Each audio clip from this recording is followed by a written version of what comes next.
Right. But you asked me about my view on 24. I don't think I ever answered that.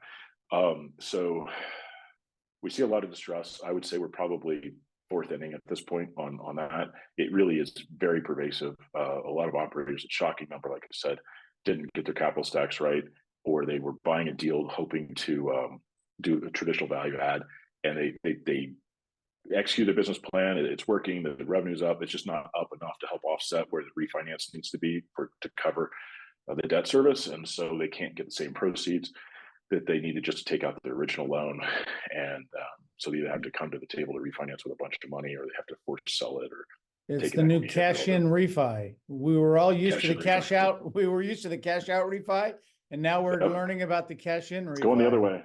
Yeah, going the other way, and so there's a lot of pain. I think it's going to get worse. The door is not very big for them all to get through, and not everybody's trying to get through the door yet. There are a lot of people that are still thinking that it'll resolve, and they can just carry it another couple months. Maybe something good will happen.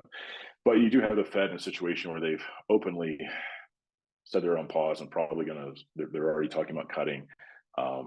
And so the dot plot right now would imply that they're going to cut 3 times next year. If they do, that'll save a lot of the deals around the fringe that are just kind of on the bubble. But the people that have been deeply impaired, it's not going to be enough. But I do think rates will decline next year, not only because of the level of the stress that's out there, and it's just that the Fed believes that they're done with the inflation battle based on the metrics that they follow. But not the least of which is, you've probably heard me talk about the U.S. government debt. It's 33.9 trillion, and 5.5% on that's what 1.9 trillion, and just in interest only debt service.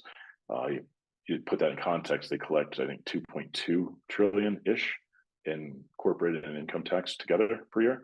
So it's of the scale that is really, really tenuous. And so how does the federal government get through that in the next 2-3 years? They have to have inflation. They have to print more money, right? They have to monetize their own debt. There are not enough buyers to buy all that debt, so they're going to have to keep buying their own debt, which is inflationary, because to buy their own debt, they have to print the money to go buy it, and so it's inflationary. I mean, they can raise taxes and cut spending, they can default, or they can inflate, and they can't. I just gave you the math on why they can't raise taxes sufficiently to solve the problem. I'm old and gray at this point, and I know, I've seen a lot of cycles, a lot of different people in office. They're not going to cut spending; they never have.